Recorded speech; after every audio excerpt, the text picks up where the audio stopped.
अस्सलाम वालेकुम। आज हम चैप्टर नंबर 3 फर्स्ट ईयर का गैसेस का चैप्टर है। उसमें टॉपिक है आइडियल गैस इक्वेशन या जनरल गैस इक्वेशन, उसको डिस्कस करेंगे। तो उसकी डेरिवेशन और देन उससे रिलेटेड कुछ छोटे छोटे शॉर्ट क्वेश्चन जो हैं वो भी हम पढ़ेंगे।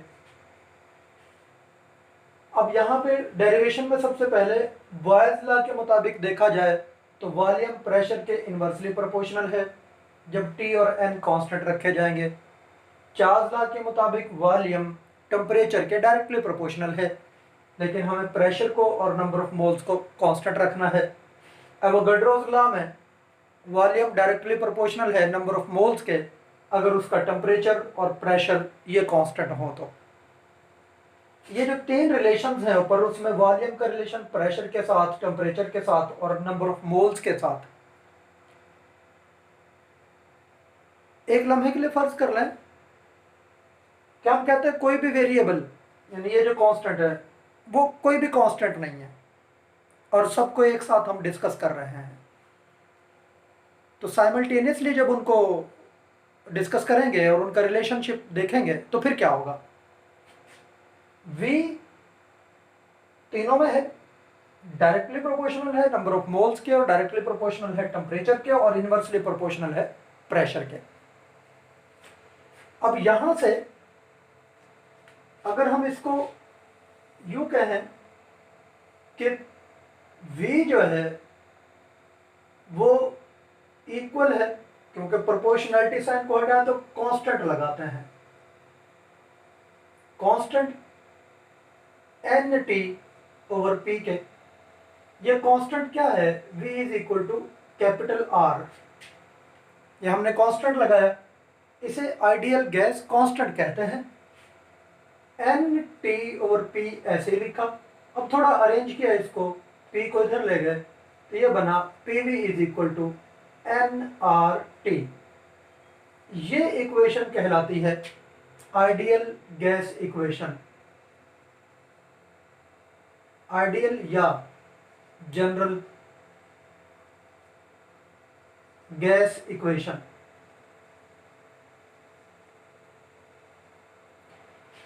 ये इक्वेशन क्या शो कर रही है कि अगर आप किसी भी गैस, आइडियल गैस की कुछ क्वांटिटी लेंगे तो उसके लिए product of pressure and volume equal होगा product of number of moles, ideal gas constant और उसका एब्सोल्यूट टेम्परेचर। फिर देखें, P प्रेशर के लिए है, V वॉल्यूम के लिए, N नंबर ऑफ मोल्स के लिए, R ideal gas constant, T absolute temperature. Absolute temperature mean temperature taken on kelvin scale. So product of pressure and volume is equal to the product of number of moles, ideal gas constant and absolute temperature. अगर मैं इसी equation को कहूं 1 मोल के लिए, for 1 मोल, तो n की value 1 के इक्वल हो गई। अब हमारे पास इक्वेशन बनी PV is equal to R T. यहां से मैंने R को एक साइड पर रखा, T को इधर ले आया, तो ये बना PV over T is equal to R।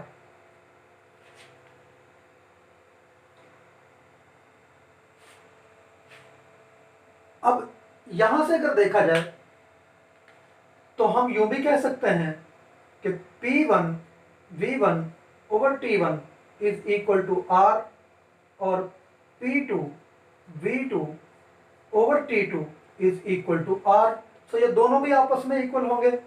So P1 V1 over T1 is equal to P2 V2 over T2। तो ये एक और रिलेशनशिप हमारे पास आ गया इनिशियल और फाइनल वैल्यूज के लिहाज से। 1 जहां पे भी हम लिख रहे हैं वो इनिशियल वैल्यू के लिए है। P1 mean initial pressure, V1 mean initial volume, T1 mean initial temperature, P2 final pressure, V2 final volume, T2 final temperature. Final और इनिशियल वैल्यूज क्या होती हैं? इनिशियल वैल्यूज कहते हैं वैल्यूज बिफोर चेंज और final values values after change. तो ये हमारे पास एक इक्वेशन आ गई जो न्यूमेरिकल हल करने में हमारे लिए हेल्पफुल होगी। ये इक्वेशन भी यूज़ हो सकती है, ये भी यूज़ हो सकती है, डिपेंड करता है कि किसी स्टेटमेंट जो न्यूमेरिकल हैं उनके स्टेटमेंट क्या है, उस लिहाज से हम ये फार्मूलाज पुट करते हैं।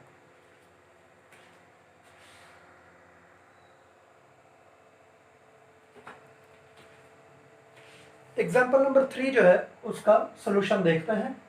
एग्जाम्पल 3 में कहा हुआ है कि एक गैस है आपके पास, उसका वॉल्यूम 380 सेंटीमीटर क्यूब है और उसका टेम्परेचर 120 डिग्री सेंटीग्रेड है, उसका प्रेशर 101325 न्यूटन पर मीटर स्क्वायर है। फिर आपने इस गैस को ट्रांसफर कर दिया एक 10 डेसीमीटर क्यूब के कंटेनर में, उसका टेम्परेचर 27 डिग्री सेंटीग्रेड है। आप ये बताएं उस गैस का प्रेशर क्या होगा। अब यहाँ पे देखें आपके हर वैल्यू दो दो मरतबा दी हुई है। स्टेटमेंट के लिहाज से देखना है, जो वैल्यू पहले गिवन है उसके साथ आप 1 लिखें, मतलब वॉल्यूम दो मरतबा 1 और फिर यहाँ पे भी 2।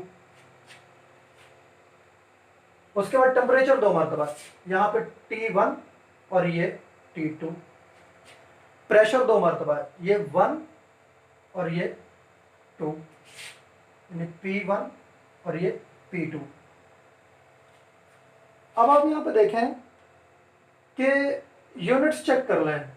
टेम्परेचर को तो आपने हमेशा चेंज करना होता है केल्विन में, तो 273 उसमें ऐड कर दें, आपका टेम्परेचर केल्विन में आ जाएगा, डिग्री सेंटीग्रेड से चेंज हो जाएगा। 393 केल्विन आ गया। प्रेशर ऐसे रहने दें, इसमें भी ऐड कर दें 273, ये टोटल हो गया 300 केल्विन। वॉल्यूम ये सेंटीमीटर क्यूब में या डेसीमीटर क्यूब में, या तो इसको सेंटीमीटर क्यूब में चेंज कर दें या फिर इसे डेसीमीटर क्यूब में चेंज कर दें। तो अगर मैं इसको डेसीमीटर क्यूब में चेंज करूं, 1000 से डिवाइड कर दूंगा, ये 0.38 डेसीमीटर क्यूब हो गया। तो यूनिट चेक करना है आपने, न्यूमेरिकल को देख के उसके यूनिट्स चेक कर लें, एक जैसे कर लें। केल्विन टेम्परेचर जो है उसको केल्विन में लाजमी चेंज करें। 273 उसमें ऐड कर दें, ये 273 के ऐड कर दें, तो जो डिग्री सेंटीग्रेड में होगा वो केल्विन में चेंज हो जाएगा 273 ऐड करने से। ये बेशक यहाँ पर ना भी लिखें, 273 जस्ट एक डिजिट है जो डिग्री सेंटीग्रेड टेम्परेचर को केल्विन में चेंज कर देता है। अब हमने फार्मूला देखना है कौन सा लगाना है। तो फार्मूला हमारे पास जो लगेगा सॉल्यूशन के लिए वो है P1V1 over T1 is equal to P2V2 over T2। इस फार्मूले में अब वैल्यूज यहां से देख देख के पुट करते जाए। कैसे?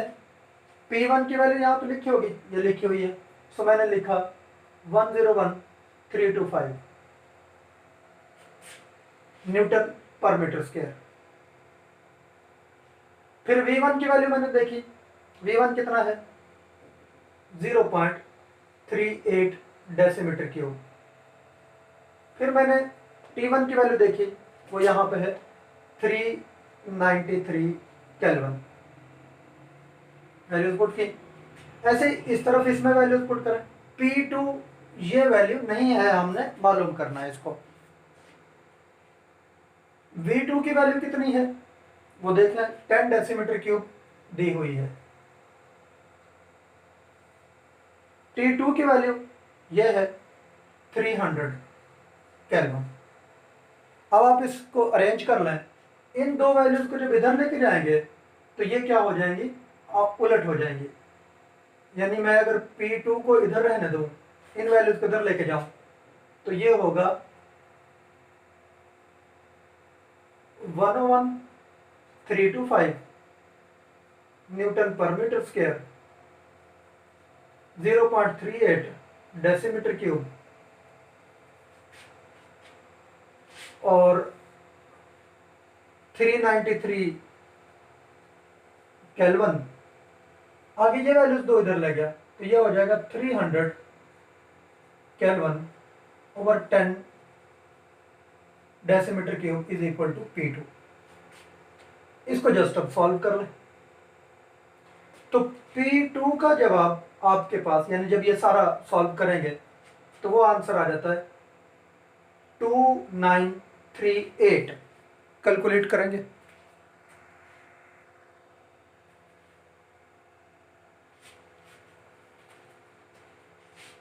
टू 938.4 यूनिट क्या लगेगा, न्यूटन पर मीटर स्क्वायर।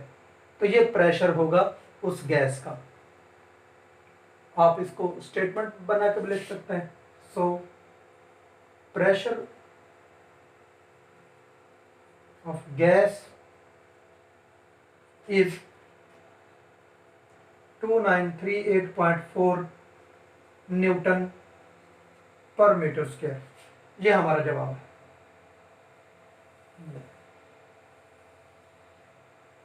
जो क्वेश्चन पूछा हुआ था उसको हमने सॉल्व कर लिया। तो फार्मूला हमने इन गिवन वैल्यूज के लिहाज से देखा है कि P1 V1 over T1 is equal to P2 V2 over T2 लगेगा।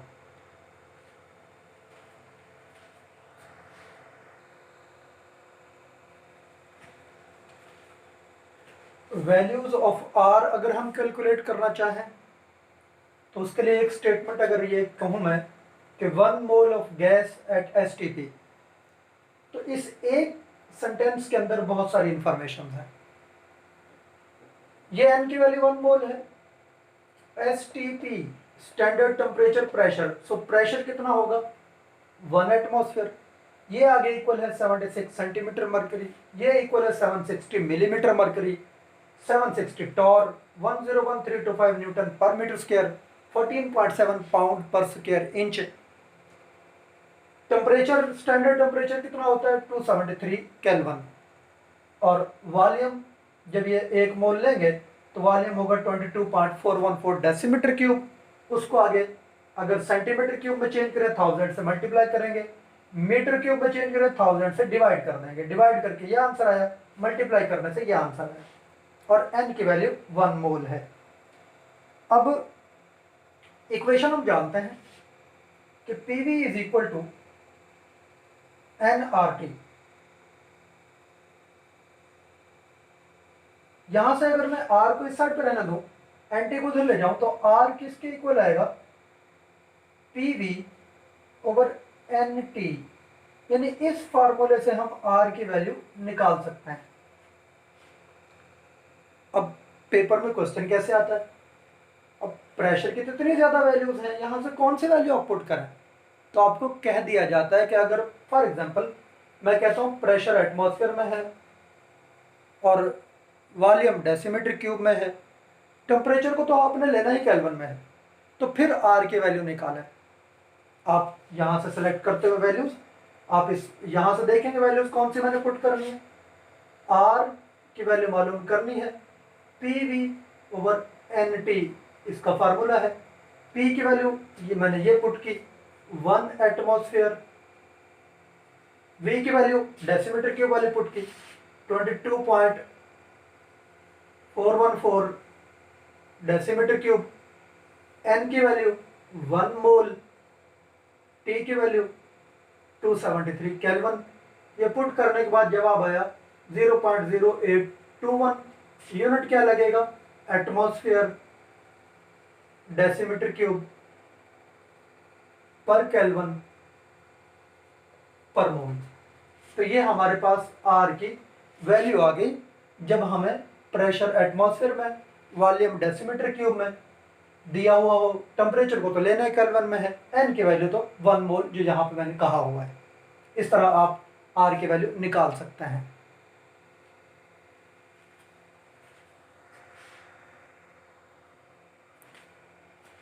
इस वैल्यू का मीनिंग समझना है, इसका मतलब क्या है।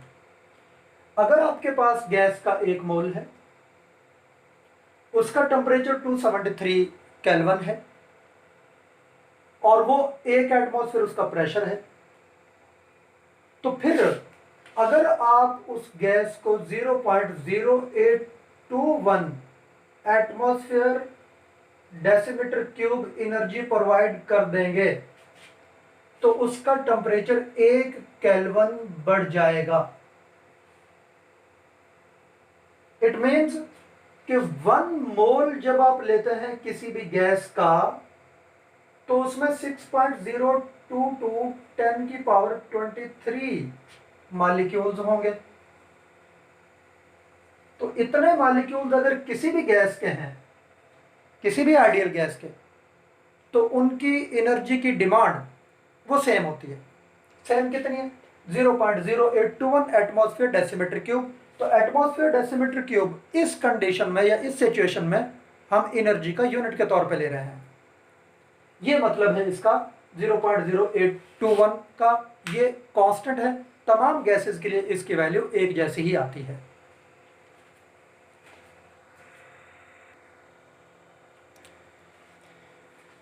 एक शॉर्ट क्वेश्चन पूछ लिया जाता है पेपर में, और काफ़ी मरतबा ये प्रीवियस बोर्ड के पेपर्स में आपको ये मिलेगा क्वेश्चन कि calculate value of R in SI units. अब यहाँ पे आपने इन वैल्यूज में से सिलेक्ट करना है कि मैं कौन सी वैल्यूज यहाँ पे पुट करूँ। तो एसआई यूनिट्स में प्रेशर की वैल्यू ये है 101,325 न्यूटन पर मीटर स्क्वायर। वॉल्यूम की वैल्यू मीटर क्यूब है, तो 0.022414 मीटर क्यूब। और n और t की वैल्यू सेम रहेगी। ये 1 मोल है n की वैल्यू, और t की वैल्यू 273 केल्विन। आपने कैलकुलेशंस की, आंसर निकाला 8.3143। यूनिट क्या लगेगा? ये मीटर क्यूब है, ये -2 पावर, इधर बचा न्यूटन मीटर। आगे पर केल्विन पर मोल। अब जो न्यूटन मीटर है, 1 न्यूटन मीटर 1 जॉउल के इक्वल होता है। सो 8.3143 जॉउल पर केल्विन पर मोल, ये इसका आंसर आ जाएगा। इस तरह से आर की वैल्यू एसआई यूनिट्स में ये होगी 8.3143 जॉउल पर केल्विन पर मोल। ये एसआई यूनिट है आर की वैल्यू। एसआई यूनिट्स में आर की वैल्यू है ये। अगर आप इसको आगे थोड़ा सा चेंज करना चाहें तो आप चेंज कर सकते हैं मजीद वैल्यूज। इस क्वेश्चन का आंसर यहां तक है। अगर मैं इसको कैलोरीज में चेंज करना चाहूं तो मैं क्या करूंगा, ये जो वैल्यू मेरे पास गिवन है 8.3143, मैं इसको डिवाइड कर दूंगा 4.18 से। अब क्योंकि 1 कैलोरी इक्वल होता है 4.18 जॉउल के, तो इसका आंसर आ जाएगा 1.987 कैलोरीज पर केल्विन पर मोल। ये आगे एडिशन में बता रहा हूं, उसका आंसर यहां तक है। तो ऐसे कैलोरीज में भी आप वैल्यू निकाल सकते हैं। कोई भी वैल्यू जो आपसे पूछी जाएगी, यहां से यूनिट सेलेक्ट करना है वो, और उसके मुताबिक इसमें वैल्यूज पुट करके आप आर की वैल्यूज डिफरेंट निकाल सकते हैं। ये टॉर में भी निकाल सकते हैं। तो टॉर में जब निकालेंगे आप क्या करेंगे, यहाँ पे एटमॉस्फेयर की जगह, पी की जगह पे न्यूटन पर मीटर स्क्वायर की बजाय या एटमॉस्फेयर की बजाय ये वैल्यू पुट कर देंगे 760 टॉर। अगर सेंटीमीटर में मरकरी में निकालनी है तो 76 पुट कर देंगे। उस लिहाज से आपके डिफरेंट आंसर आते जाएंगे। सेंटीमीटर क्यूब में निकालना है तो ये वैल्यू पुट कर, तो वो भी चलो एक दो वैल्यूज में और आपको बता देता हूँ कैसे निकालनी हमने।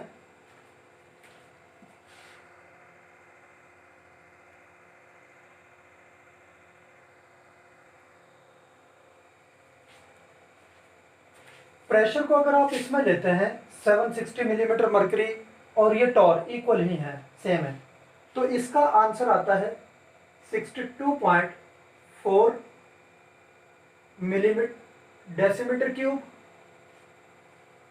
मिलीमीटर मरकरी पर केल्विन पर मोल।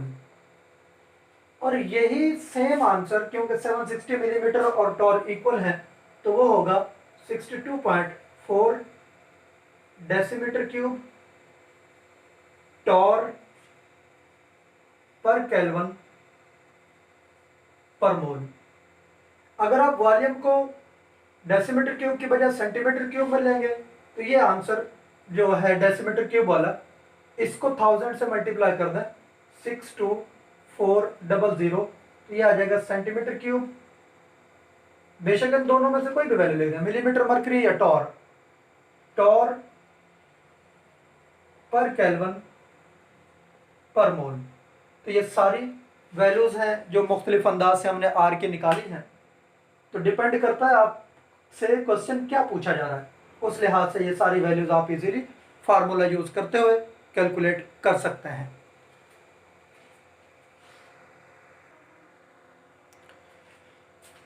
इसी टॉपिक में से आइडियल गैस इक्वेशन से रिलेटेड शॉर्ट क्वेश्चन एक और पूछा जाता है कि how will you calculate the density of gas या डेंसिटी ऑफ आइडियल गैस। तो उसको कैसे कैलकुलेट करता है? बाद दफ़ा कह दिया जाता है कि derive an equation to calculate the density of ideal gas. तो हम जानते हैं PV is equal to nRT। n number of moles के लिए होता है और इसकी value small m over capital M है, यानी given mass over molar mass. हमने यहाँ पे ये वैल्यू पुट की, PV is equal to small m capital M RT। इनकी जगह चेंज कर दे, m को मैं इधर ले गया तो PM इधर आ गया m ओवर V RT। अच्छा, m ओवर V जो है ये डेंसिटी के इक्वल होता है, तो PM ये इक्वल आ गया D RT के। D को मैंने इधर रहने दिया, RT को इधर ले गया, तो डेंसिटी इक्वल आ गया PM ओवर RT। इस फार्मूले से आप गैस की डेंसिटी किसी की भी निकाल सकते हैं। ये इक्वेशन हमें क्या शो करती है? इस इक्वेशन से पता चलता है कि डेंसिटी प्रेशर के डायरेक्टली प्रोपोर्शनल है। प्रेशर बढ़ाएंगे तो डेंसिटी भी बढ़ जाएगी। डेंसिटी और मोलर मैस का डायरेक्ट रिलेशन है। मोलर मैस गैस का बढ़ेगा, डेंसिटी भी बढ़ जाएगी। डेंसिटी और टेम्परेचर का इनवर्स रिलेशन है। टेम्परेचर ज़्यादा होगा तो डेंसिटी कम हो जाएगी, टेम्परेचर कम करेंगे तो डेंसिटी बढ़ जाएगी। और R तो वैसे ही आइडियल गैस कांस्टेंट है, तो इस लिहाज से ये डिफरेंट शॉर्ट क्वेश्चन यहाँ से पूछे जा सकते हैं। रिलेशन क्या है प्रेशर के साथ, मोलर मॉलिक्यूलर मैस के साथ, या मोलर मैस के साथ, या टेम्परेचर के साथ, तो आप इजीली यहाँ से इस तरीके से वो एक्सप्लेन कर सकते हैं, जवाब बता सकते हैं।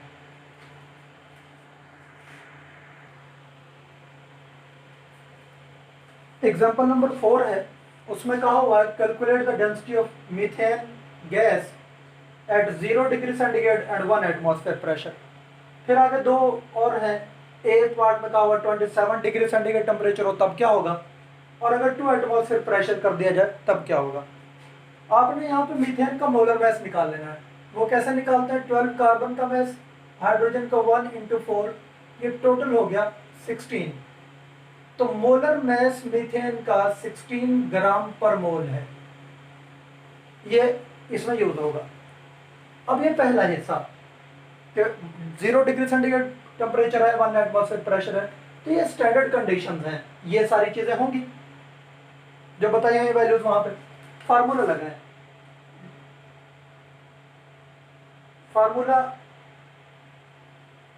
D is equal to PM over RT, ये फार्मूला लगा है। डेंसिटी की वैल्यू हमने फाइंड आउट करनी है। प्रेशर कितना है? 1 एटमॉस्फेयर। मोलर मैस 16 ग्राम पर मोल। R की वैल्यू 0.0821। आगे यूनिट्स उसके क्या है? एटमॉस्फेयर डेसीमीटर क्यूब पर मोल पर केल्विन। एटमॉस्फेयर डेसीमीटर क्यूब पर केल्विन पर मोल। T की वैल्यू 273 केल्विन। आपने टेम्परेचर को केल्विन में चेंज करना है। तो आप यहां से इसका आंसर निकाल लेंगे कैलकुलेशंस करने के बाद।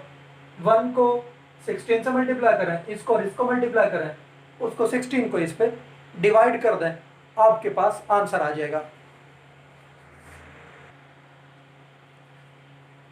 हमने इसको डिवाइड किया तो आंसर आया 0.7138। यूनिट क्या लगेगा?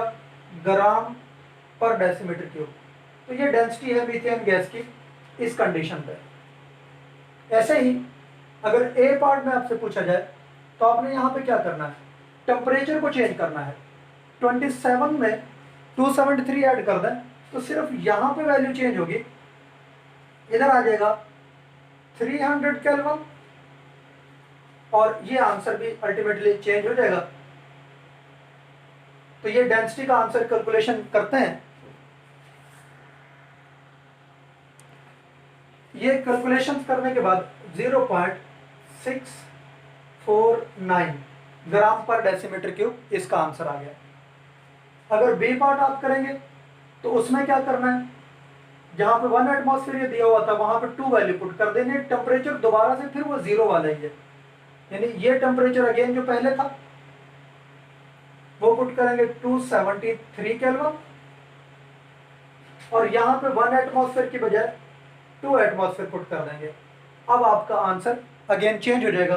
तो कैलकुलेशन फिर करें कैलकुलेटर पर और यहाँ पे वो आंसर जो आएगा वो हम इधर लिख देंगे जो आंसर है।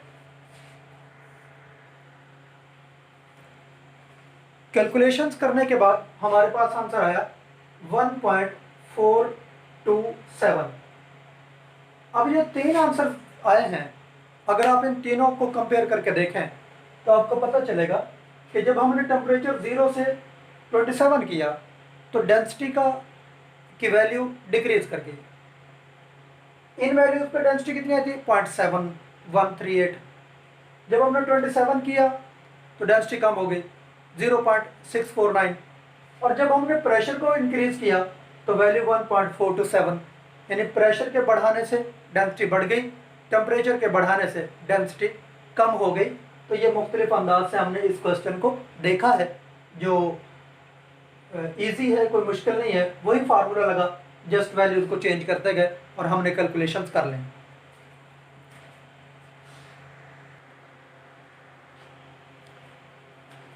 एग्जाम्पल नंबर 5 है, उसके स्टेटमेंट क्या है कि calculate the mass of 1 decimetre cube of ammonia gas. ये अमोनिया गैस है at 30 degree centigrade and 1000 millimeter mercury pressure, considering that ammonia is behaving ideally। तो स्टेटमेंट के लिहाज से हम इसका सोल्यूशन देखते हैं। जो वैल्यूज गिवन है, प्रेशर हमारे पास ये गिवन है 1000 मिलीमीटर मर्करी, हमने इसको एटमॉस्फेयर में चेंज करना है तो 760 से डिवाइड कर देंगे। वॉल्यूम 1 डेसीमीटर क्यूब दिया हुआ है, स्टेटमेंट में है। टेम्परेचर 30 डिग्री सेंटीग्रेड है, 273 ऐड किया, केल्विन में चेंज कर दिया। मोलर मैस अमोनिया का हमने कैलकुलेट कर लेना है, नाइट्रोजन का 14, 3 हाइड्रोजन का 3, 17 ग्राम पर मोल। मैस ऑफ गैस हमने मालूम करना है। आर की वैल्यू अंडरस्टूड है कि अगर 0.0821 एटमॉस्फेयर डेसीमीटर क्यूब पर केल्विन पर मोल है। अब हम इसको सॉल्व कैसे करेंगे, हम जानते हैं कि PV is equal to nRT, इसे कहते हैं आइडियल गैस इक्वेशन। n की वैल्यू किसके इक्वल होती है, small m over capital M, RT ऐसे भी लिख सकते हैं क्योंकि number of moles given mass over molar mass के इक्वल है, ये PV। अब यहाँ से मैं इस स्मॉल m को इधर रख दूँ, m को उधर ले जाऊँ, तो m को अगर आप एक साइड पे कर लें तो ये बन जाएगा PVM ओवर RT। ये फार्मूला हमारे पास आ गया, m को इधर ले गया, PVM हो गया, इधर RT इधर जाके डिवाइड करेगा। ये मैस का फार्मूला निकल आया। यहाँ पे अब आपने वैल्यूज देखनी है, यहाँ पे जो गिवन डाटा है, और सारी वैल्यूज पुट कर देनी है। स्मॉल एन मैस को शो करता है। प्रेशर की वैल्यू ये है 1.315 एटमॉस्फेयर में। वॉल्यूम की वैल्यू 1 डेसीमीटर क्यूब है। फिर मोलर मैस 17 ग्राम पर मोल है। ये वैल्यूज आपने पुट की। दोबारा देख लें, प्रेशर की value 1.315, volume 1 decimetre cube, molar mass 17 ग्राम पर मोल, ये वैल्यूज पुट की आपने। आर की वैल्यू 0.0821 यूनिट, ये सारा आप इसको डेसीमीटर क्यूब एटमॉस्फेयर ऐसे भी लिख सकते हैं, पर केल्विन पर मोल, इनटू टी की वैल्यू यह है 303 केल्विन। आपने ये कैलकुलेशंस करनी है। तो इसका जवाब आ जाता है 0.907 ग्राम्स। तो ये मैस का जवाब आ गया। सो आंसर क्या है? Mass of 1 decimetre cube of ammonia is 0.907 ग्राम। ये 1 डेसीमीटर क्यूब का मैस है। तो आप अगर दूसरे अल्फाज में ये कहें कि ग्राम पर डेसीमीटर क्यूब, ये तो डेंसिटी है, यानी अमोनिया गैस की डेंसिटी भी यही है। बहरहाल जो हमें कहा गया था कि उसका मैस निकालें, तो वो 0.0907 ये 1 डेसीमीटर क्यूब का मैस हमारे पास आ गया है। तो ये कैलकुलेशन थी एग्जाम्पल 5 की, जो आइडियल गैस इक्वेशन से रिलेटेड हम उसमें सॉल्व कर सकते हैं।